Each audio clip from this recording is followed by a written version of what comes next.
Welcome to Dogs with Rich. I'm Rich. Do you have a dog that doesn't come when called, or maybe only comes when it's convenient for them? Well, we've created a two-part series for you where we're going to help strengthen your come when called command. So don't go anywhere. We're going to get into it right after this.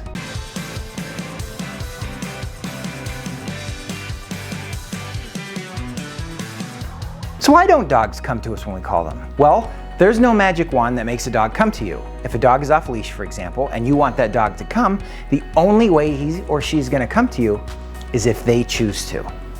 So how do we get a dog to choose to come to us? So you've basically got to convince them that no matter what the circumstances, they have to come to you when you call them, and that it's in their best interest to listen to you and to come when you call. Let's pretend that you're one of Millie's siblings.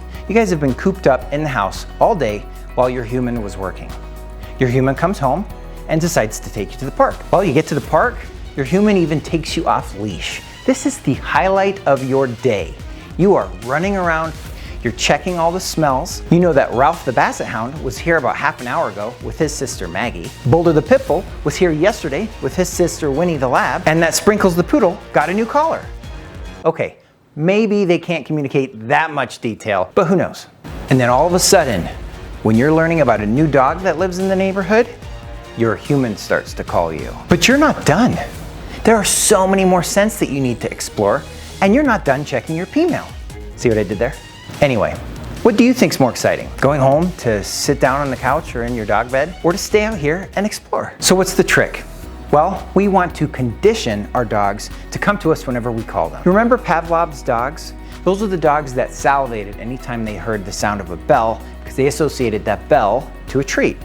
Well, we're going to do something similar where we're going to condition the dogs to drop whatever they're doing and come running to us whenever we call them. The command come. So how are we going to do this? Well, the first thing we need to do is teach our dog what the command come means. Find a strong motivator.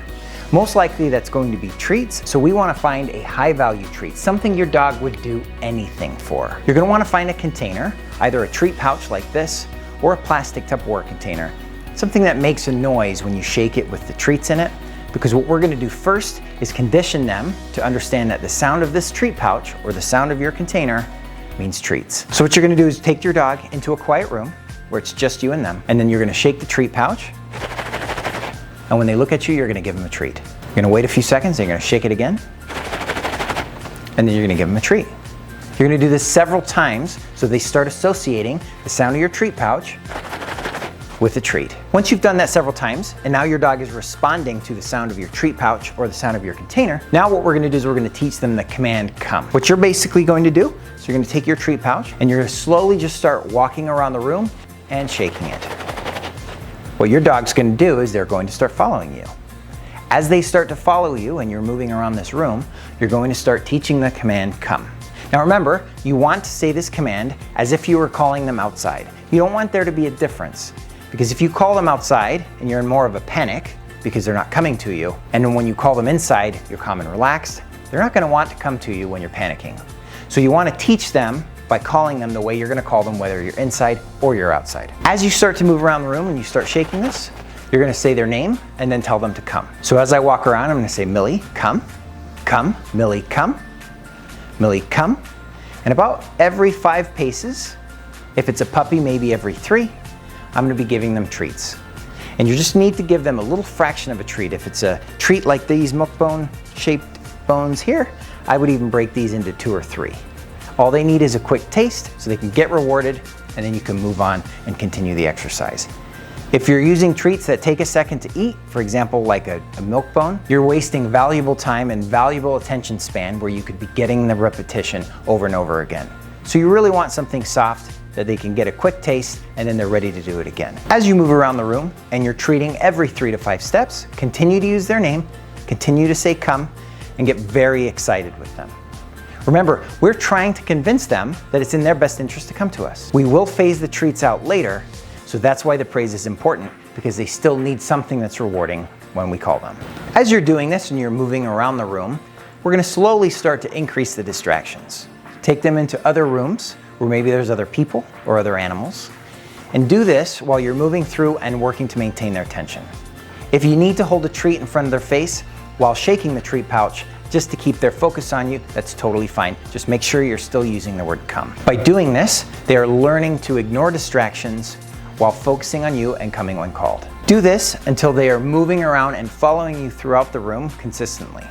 You slowly want to be able to bring your hands up to your treat pouch so that the dog's looking up at you and following you as you're moving around the room and calling them. About every 10 to 20 paces, stop and have them sit. If they know how to sit, praise them and then do it again. If you do have more than one dog, you can use this technique with all of them. Just make sure you have enough treats and that you're giving praise and treats to all of them. Once they seem to have learned the command, then we're gonna test them. What you're gonna do is you're gonna take them back into that quiet room where it's just you and them, and you're gonna stand there with your treats. You're gonna ignore them, don't look at them, watch them in your peripheral vision, and you're gonna wait for them to take their focus off you. The moment they take their focus off you, start shaking your treat pouch, turn and start to walk away.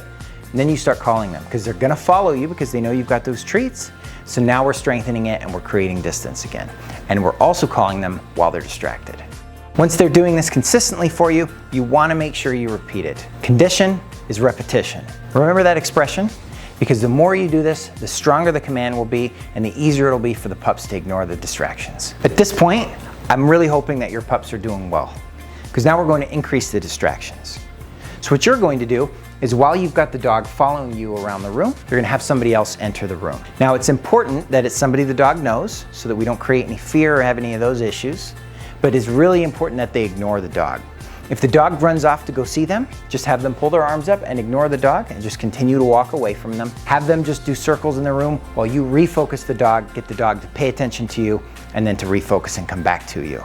Then you're gonna continue doing that while this other person moves around the room. As you continue to build up the distractions, you can have more than one person, then have an interactive conversation with that person where they're still ignoring the dog until you get to the point where they can walk into the room, walk around, even make eye contact with the dog while the dog stays focused on you and is ignoring the distraction. Thanks for watching. We hope you found this video informative. Practice and join us next time as we take the coming when called outdoors. Please like this video if you enjoyed it so that other people can find it. If you haven't already, please subscribe to the channel and we'll see you on the next one.